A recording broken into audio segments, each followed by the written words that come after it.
Alvíceras. Olá vocês, finalmente depois de tanto tempo, né? Cerca de um ano, mais de um ano talvez,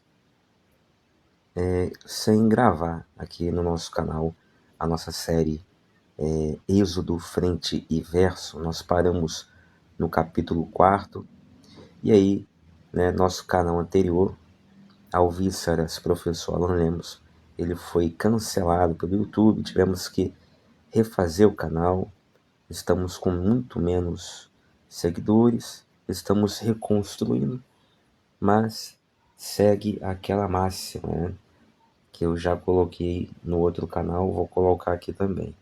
Este é um canal, o objetivo deste canal, deste projeto, é muito pessoal, é apenas para que eu mesmo registre, né, grave as minhas aulas, os meus vídeos, os meus pensamentos, as minhas leituras e comentários, para que eu mesmo no futuro possa me ouvir, me ver, enfim, e gravar de alguma maneira, reter, nem que seja por um tempo maior, na memória, o aprendizado, porque sem memória não tem aprendizado. Se você aprende no minuto seguinte, você esquece, você não aprendeu nada. Ou, pelo menos, é como se você não tivesse aprendido nada, né? Então, você precisa memorizar. Como não é humanamente possível memorizar tantas leituras, tantos comentários, tantos textos que a gente lê ao longo aí da vida, né? Uma tarefa que eu me pus a fazer, né? Um plano aí que eu estou executando já há alguns anos, é de registrar essas leituras, esses estudos, enfim, no canal que nós temos aqui no YouTube. E aí, já que está no YouTube, a gente aproveita e deixa público. E aí alguns seguidores aparecem, mas não é o objetivo, nem nunca foi o objetivo do canal ter seguidores, muito menos monetizar. Apesar, né, não obstante tudo isso que eu falei, eu sei que o conteúdo deste canal, parte dele pelo menos, é muito ímpar, né? Eu ousaria dizer, sem medo de errar, que algumas coisas aqui são de grandíssimo valor e que você não vai ver em nenhum outro canal, né? E de nenhuma outra língua, em nenhum outro lugar. Por exemplo, o Êxodo Frente e Verso, que é essa nossa série, que era livro e virou série de vídeos, de comentários ao livro do Êxodo, da forma como comentamos aqui, capítulo por capítulo, comentário por comentário, né? Cada autor, cada Bíblia, enfim, de estudo, e meus próprios comentários também, que são totalmente desprendidos, descompromissados com nenhum, com qualquer, aliás, sistema teológico. Não há nenhum tipo de compromisso com nenhum líder religioso, editora religiosa, ou enfim, gospel, ou católica, ou seja lá o que for. Não há comprometimento ou compromisso com nenhuma instituição ou instituto acadêmico, nada, nada, nada, nada, né? É uma coisa realmente livre e que por isso já torna este canal, esta playlist, ímpar na internet. Porque eu quero ver você achar uma playlist, uma série de comentários com centenas e centenas e centenas de comentários de vídeos ao livro do Êxodo, todos eles independentes, livres, né, de qualquer amarra teológica, de qualquer sistema teológico. Na internet você não vai achar, nem fora dela, você não vai achar isso, ok? Mas aqui você acha. Então, um ano depois, estamos voltando a gravar, agora com o capítulo 5 de Êxodo. Na tela eu tenho à esquerda a Bíblia de Estudo Pentecostal, vamos começar por ela. Na direita nós temos o comentário Champlin. Vamos começar pela Bíblia de Estudo Pentecostal e aí a gente vai vendo.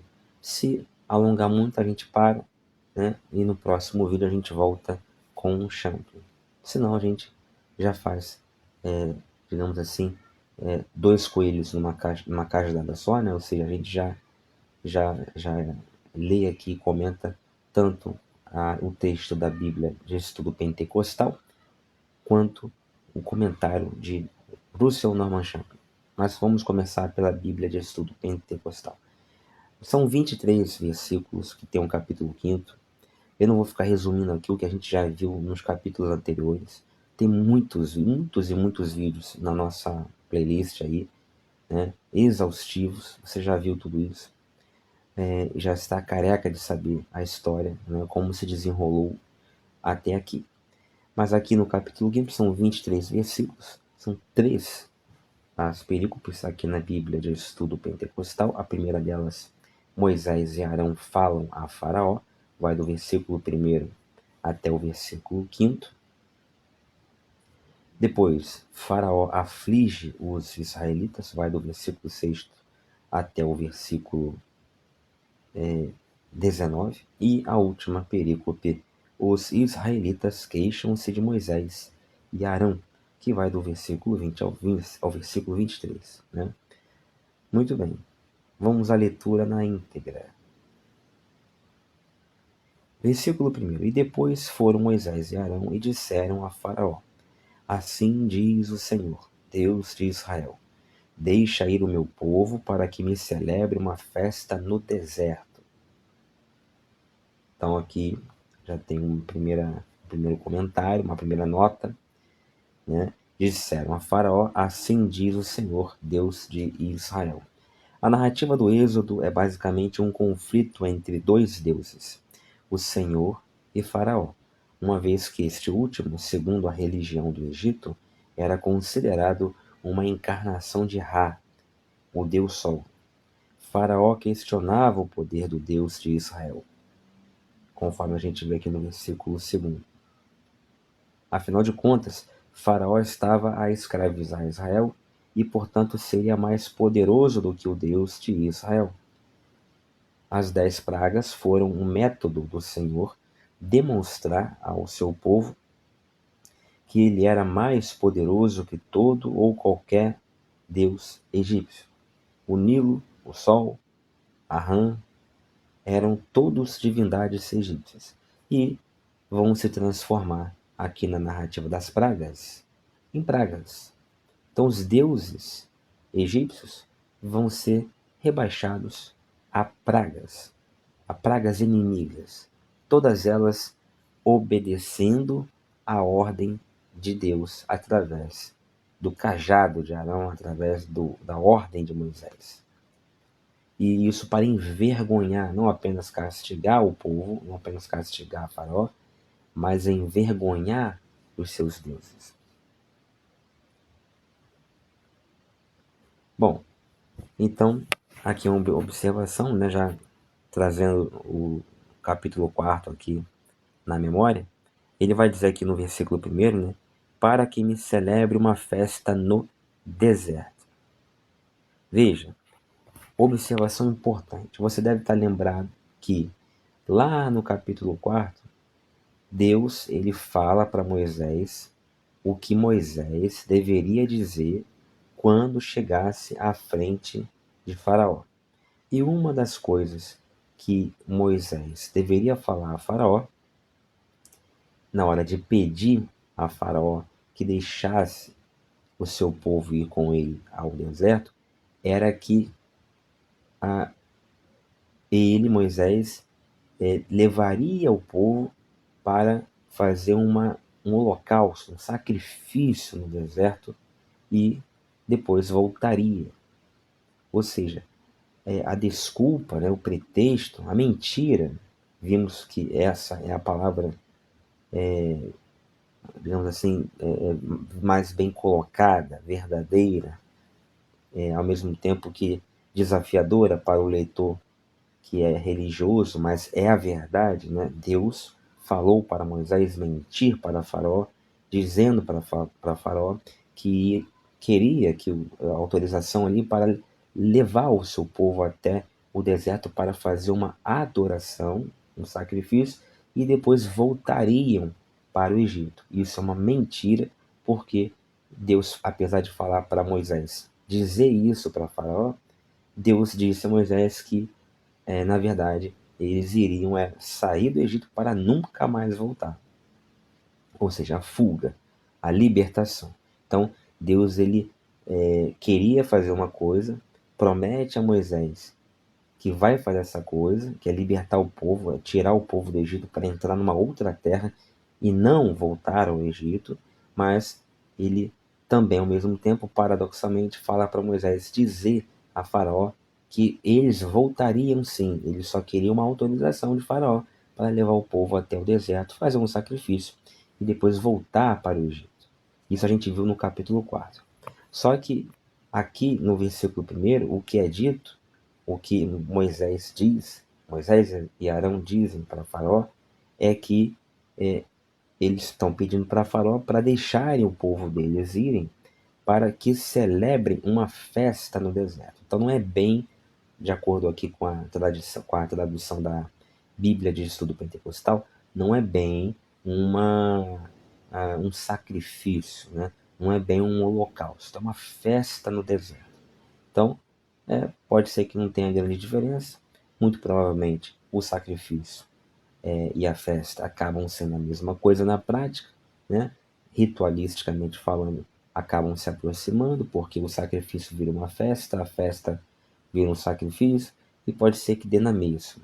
O fato é que a palavra usada aqui no versículo 1 do capítulo 5 não é holocausto ou não é sacrifício. Né? O que Moisés e Arão pedem ao faraó é para que ele libere, autorize todos os hebreus a irem ao deserto para fazerem uma festa. Né? Se houver alguma diferença aqui, essa diferença realmente mínima, mas pode ser que, se você quiser forçar um pouco a barra e interpretar como sendo uma festa mesmo, de comes e bebes e diversão, com o intuito de divertir, né? Em vez de ser um intuito para, digamos assim, ritualístico, se você quiser forçar a barra e entender desta maneira, você vai achar talvez um pedido mais desafiador ainda, né? Um pedido mais abusado, digamos assim, ainda da parte de Moisés e Arão, porque, afinal de contas, uma coisa é você pedir ao rei do Egito, senhor de todos os que estão ali, inclusive dos hebreus, autorização para liberar o povo para fazer um sacrifício, uma coisa mais séria, portanto, né? É um sacrifício, é um holocausto, é um gesto religioso.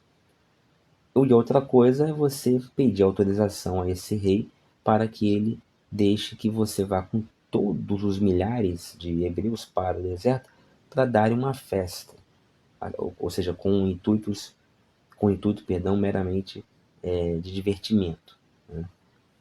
Bom, mas fecho aqui o parêntese, basicamente não tem grande importância, é só um destaque aqui, uma diferençazinha que eu queria trazer. Aí ele segue. Versículo 2. Mas Faraó disse: Quem é o Senhor, aqui no caso Jeová, né, em algumas traduções, cuja voz eu ouvirei para deixar ir Israel? Não conheço o Senhor, nem tampouco deixarei ir Israel. Então, Faraó responde, nem a pau Juvenal. Faraó responde: Quem é esse Senhor aí? Porque Moisés e Arão vão dizer para Faraó: Assim diz o Senhor. Aí pedem autorização para irem até o deserto.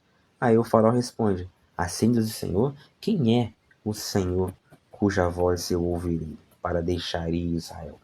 Aqui está o grande embate entre o Senhor e Deus. Faraó, que se acha Deus, e o Deus verdadeiro, né, segundo os hebreus, que é Jeová.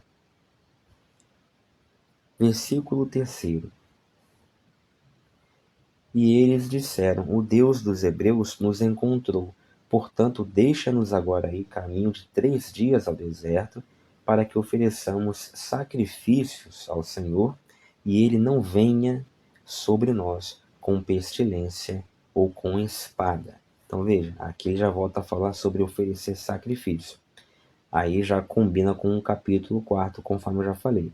Deixa-nos ir agora, caminho de 3 dias ao deserto, para que ofereçamos sacrifícios ao Senhor. E ele não venha sobre nós com pestilência ou com espada. Ou seja, aqui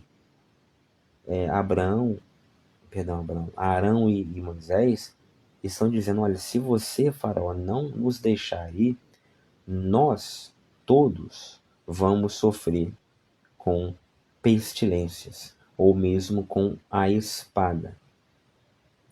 Ou seja, esse nós aqui pode tanto contemplar somente os hebreus, como os hebreus e os próprios egípcios. O mais provável é que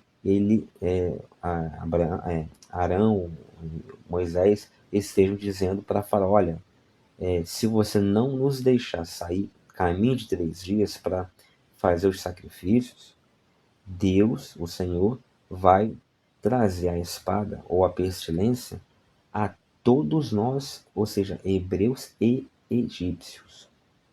É mais provável que tenha sido isso.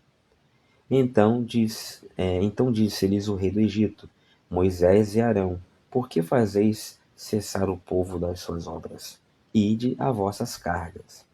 5. E disse também Faraó: eis que o povo da terra já é muito, e vós os fazeis abandonar as suas cargas. Muito bem. Aí vamos para a próxima perícope. Faraó aflige os israelitas. Portanto, deu ordem Faraó naquele mesmo dia aos exatores do povo e aos seus oficiais, dizendo: 7. Daqui em diante não torneis a dar palha ao povo, para fazer tijolos, como fizestes ontem e anteontem. Vão eles mesmos e colham palha para si.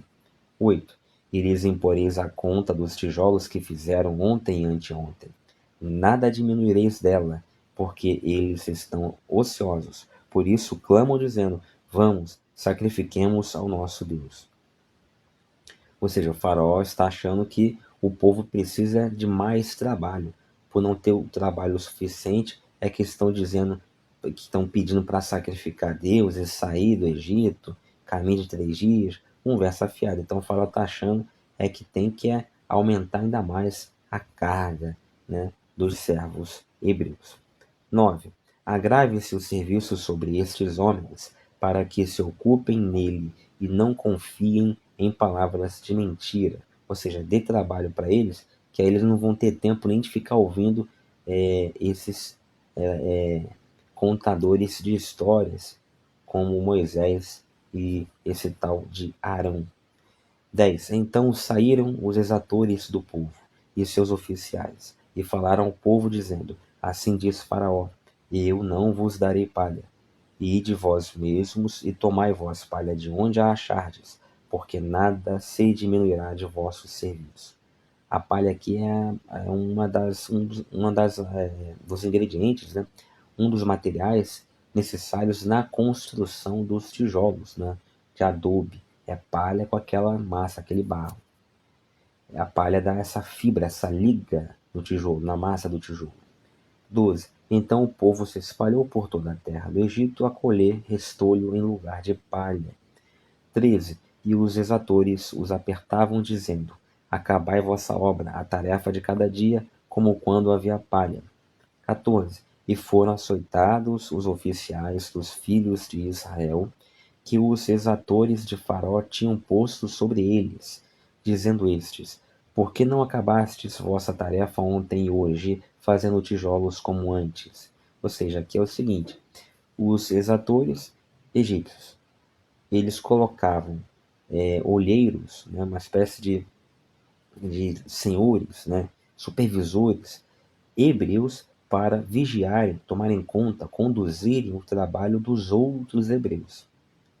Então, os exatores foram nesses supervisores hebreus, que também eram servos, né, e largaram aço em cima deles, né, castigaram-nos, né, dizendo: por que vocês não conseguiram terminar a mesma faina dos dias anteriores, né, que vocês tinham, o mesmo volume de trabalho que vocês tinham, vocês não conseguiram terminar agora, né? Porque o faraó queria que eles fizessem a mesma quantidade de tijolos, só que ainda usando esse tempo para ir atrás da palha, conseguir a palha, voltar e fazer o tijolo, porque antes era o próprio egípcio, os egípcios, os exatores, que davam a palha aos hebreus para que eles fizessem os tijolos. Era um pouco mais fácil porque eles não tinham que ir atrás da palha. Agora não, agora os exatores, sob a ordem de Faraó, é que pararam de dar a palha e os próprios hebreus é que tinham que ir ao campo, recolher a palha, voltar e depois começar a fazer os tijolos. Aqui é dito que eles não acharam a palha, no lugar da palha, não tinha palha para todo mundo, usaram restolho. Enfim, tiveram contratempos e não conseguiram entregar o mesmo volume de trabalho ao cabo do dia. Então, os exatores foram lá e castigaram os supervisores hebreus. Né?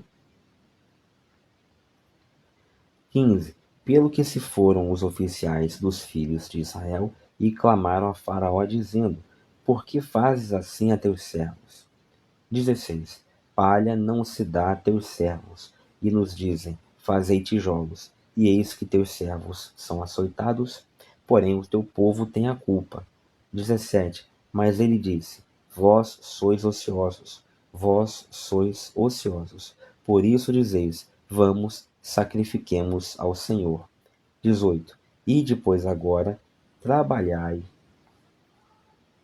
Palha, porém, não se vos dará, contudo dareis a conta dos tijolos. Ou seja, vá, faça a mesma coisa, a mesma quantidade de tijolos, mas eu não vou dar palha para vocês. Vocês é que achem a palha, porque vocês são ociosos. E por serem ociosos, é que vocês acreditam em historinhas de Moisés e Arão.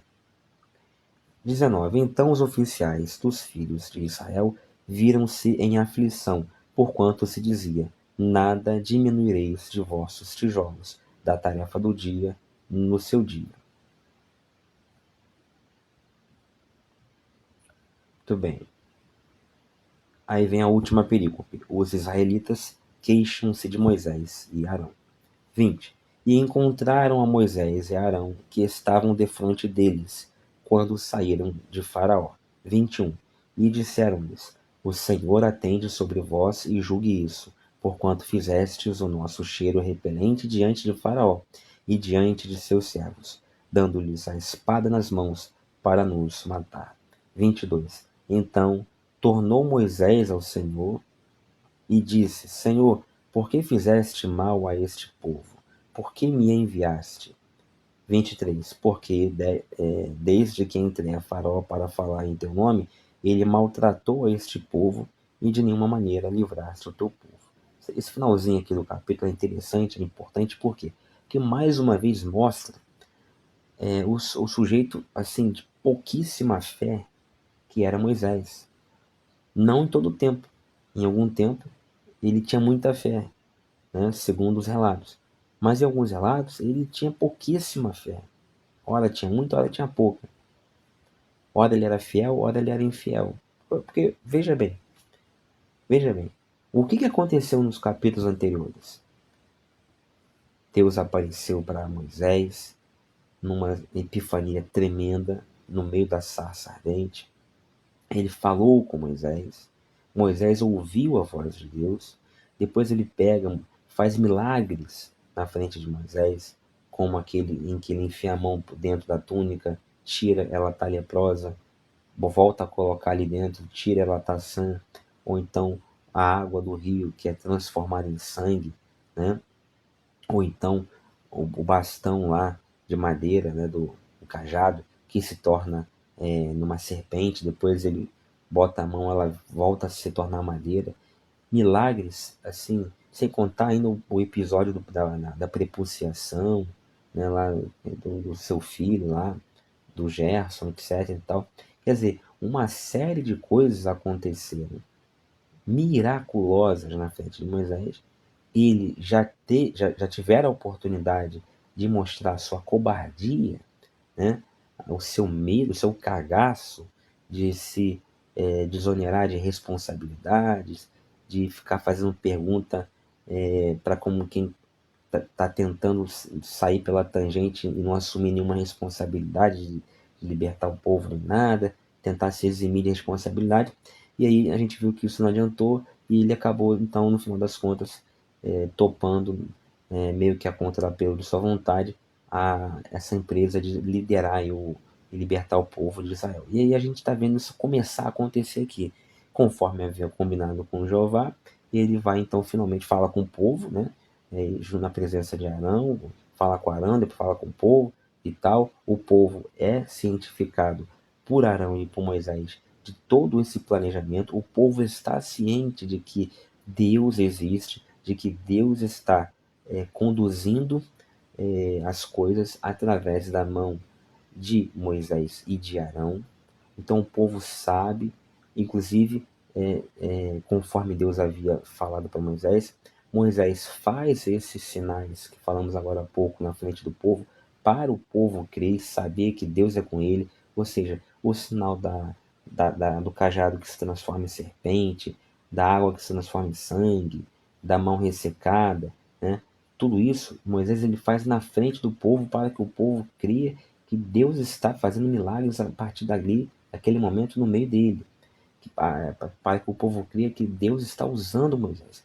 Então todo mundo está ciente de que Deus está no negócio, todo mundo viu milagre acontecer, todo mundo viu esses prodígios acontecerem e todo mundo sabe o que está sendo orquestrado pelo próprio Deus através da liderança de Moisés e de Arão.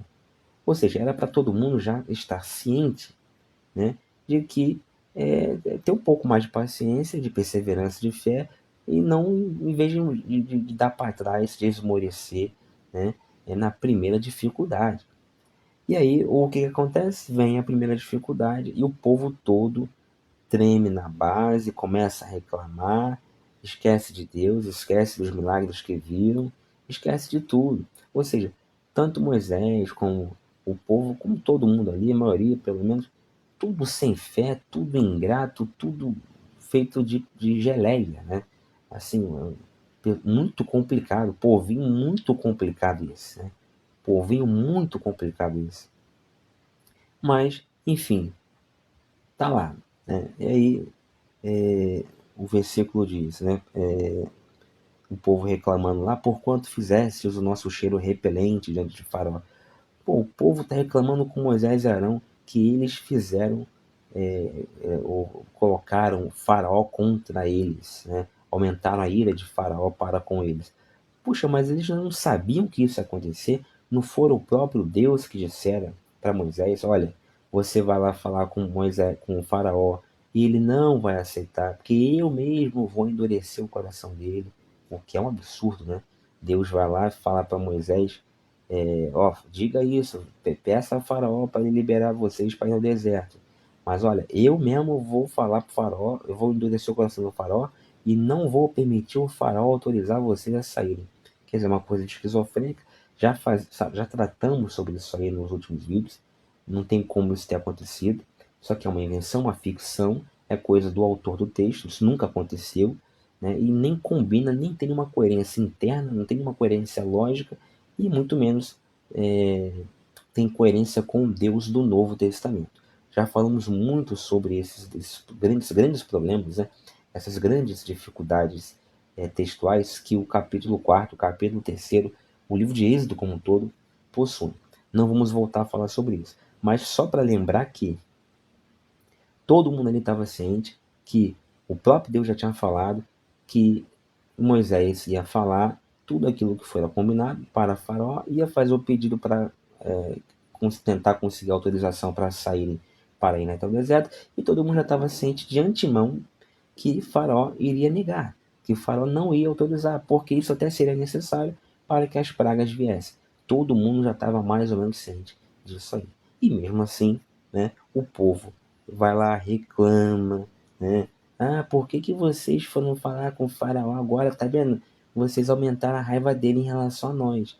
Né? Ou seja, por quanto fizestes o nosso cheiro repelente diante de Faraó e diante de seus servos, dando-lhes a espada nas mãos para nos matar. Então, assim, um bando de reclamão, tudo sem fé, um bando de desgraçados esse povo aqui, né? Incluindo o próprio Moisés.